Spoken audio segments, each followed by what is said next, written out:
I remember that day with absolute clarity, the scent of my mother's morning coffee, the birds chirping outside our quiet suburban house, and the exact instant my future slipped away.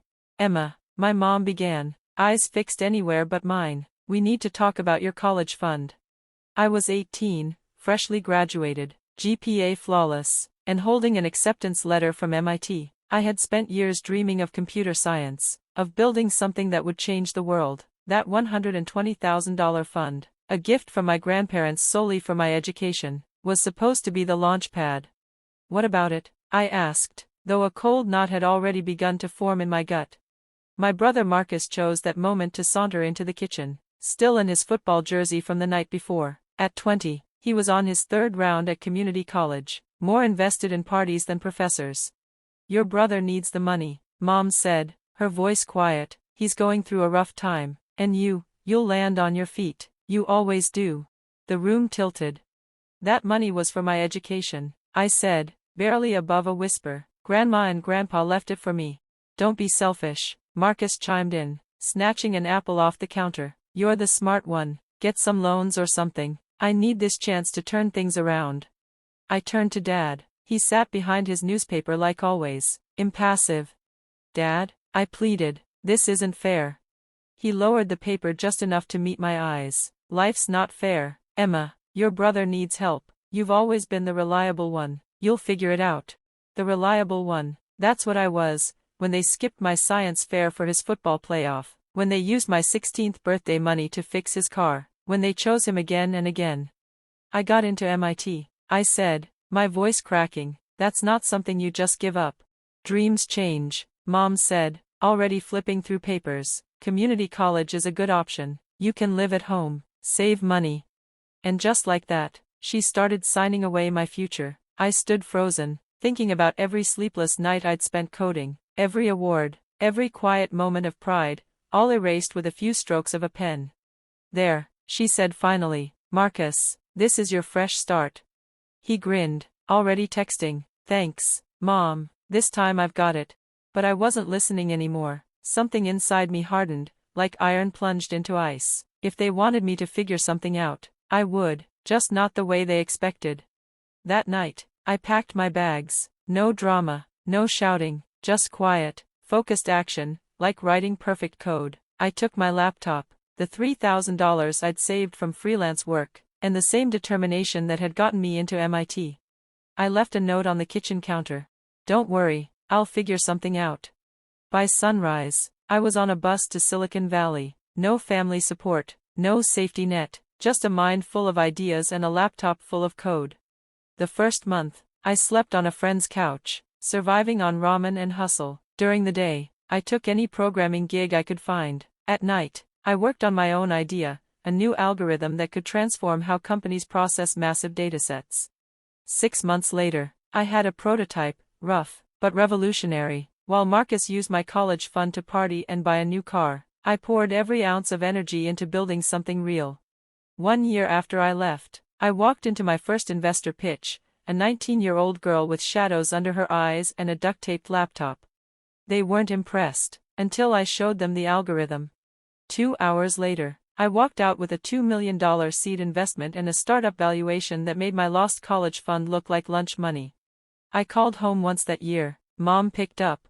"Emma, we've missed you. Marcus is doing great in school now, he's even thinking about business school."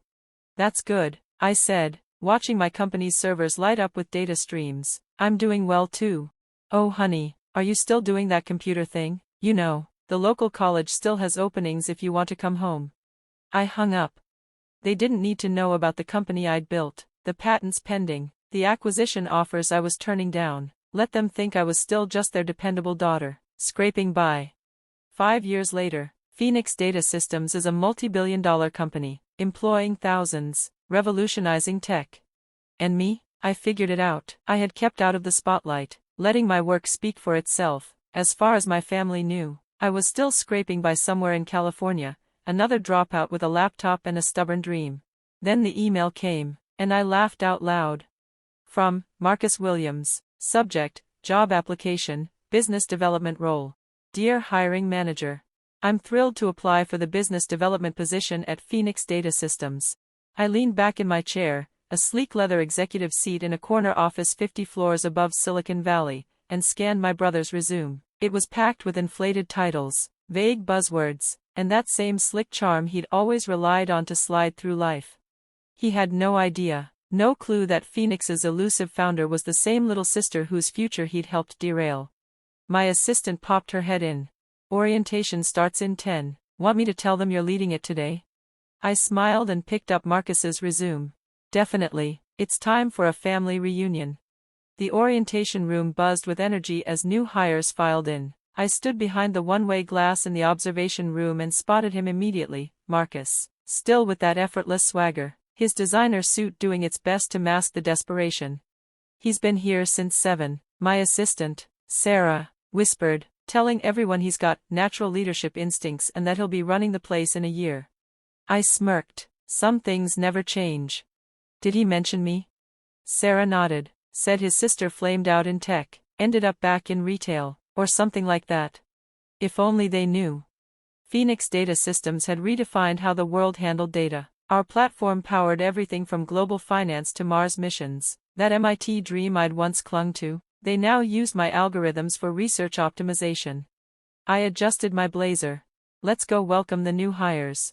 The room went silent as I walked in. Most recognized me from news articles and keynote stages, the reclusive founder who'd built a $50 billion tech empire from nothing but grit and code. Marcus, scrolling on his phone in the front row, didn't even glance up. Welcome to Phoenix Data Systems, I said, pausing to let the weight of my presence settle. I'm Emma Williams, founder and CEO. The clack of Marcus's phone hitting the floor was oddly satisfying. His head jerked up, his face draining of color. Our eyes met for the first time in 15 years. Emma, he whispered, like he was seeing a ghost.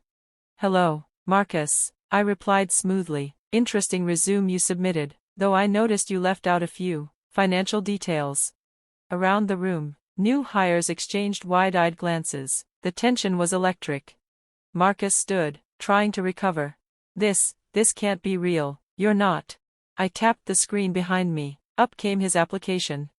Marcus Williams, 3 incomplete business degrees, funded by transferred college savings of $120,000. Current status, unemployed. Fascinating return on investment, I said.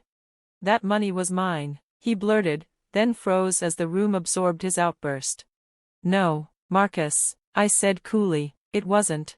Click, next slide, the company's current valuation. Phoenix Data Systems, $50 billion. Gasps followed. One new hire audibly said, "Holy. That money was supposed to send someone to MIT." I said, "Someone who could figure something out." So I did.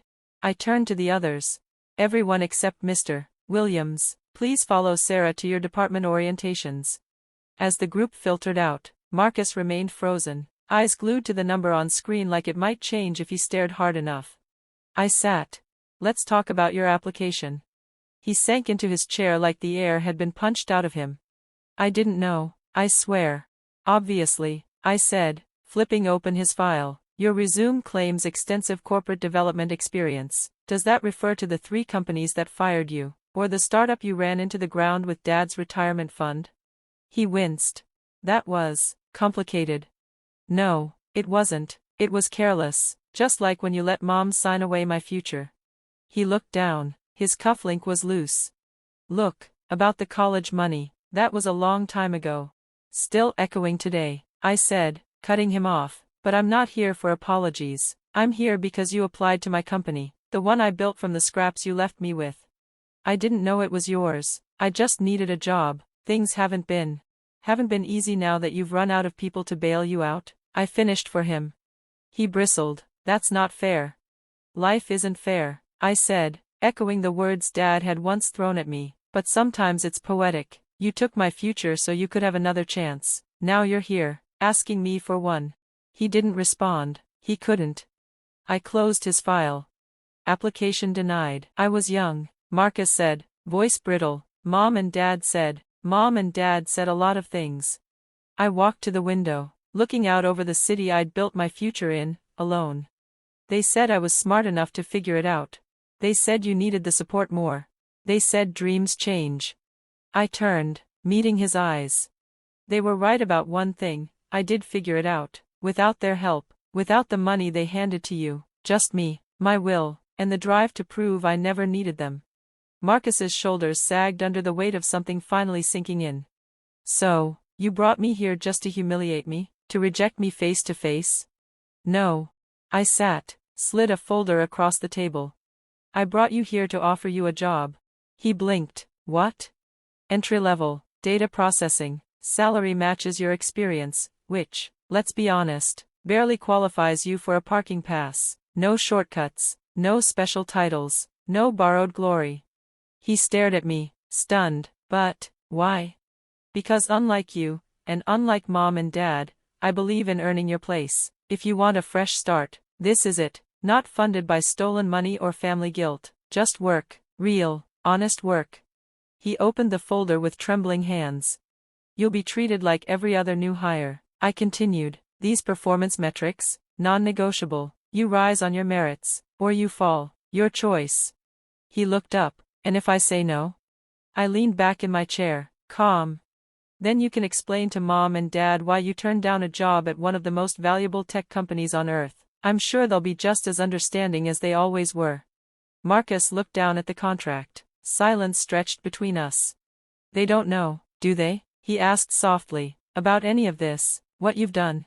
I shook my head. No. Last time Mom called, she suggested I try some community college courses, said it's never too late to find a real path. He winced. Emma, I'm sorry, for everything. Sorry doesn't refund $120,000, or 15 years of silence, but maybe honest work is a start. I stood, brushing imaginary dust from my blazer. Your choice, Marcus. After a long pause, he picked up the pen, and signed. I nodded. Orientation starts at 8 a.m., don't be late. As I reached the door, he called after me. Emma, did you ever think about telling them, about what you've built? I paused in the doorway. They'll find out soon. The company goes public next month. My name's going to be on every tech headline in the country. Back in my office, my phone buzzed. Mom, honey, have you thought more about community college? It's never too late to get a proper education. I smiled. Soon, the world, and my family, would know exactly what I had built from the pieces they left behind. And Marcus? He would learn what it meant to earn something for the first time in his life. I typed back. Don't worry, Mom, I figured something out. Sometimes, the best revenge isn't anger. It's success so overwhelming it turns betrayal into a footnote. And sometimes, the hardest lesson isn't learning how to succeed, it's learning what it costs to steal someone else's chance.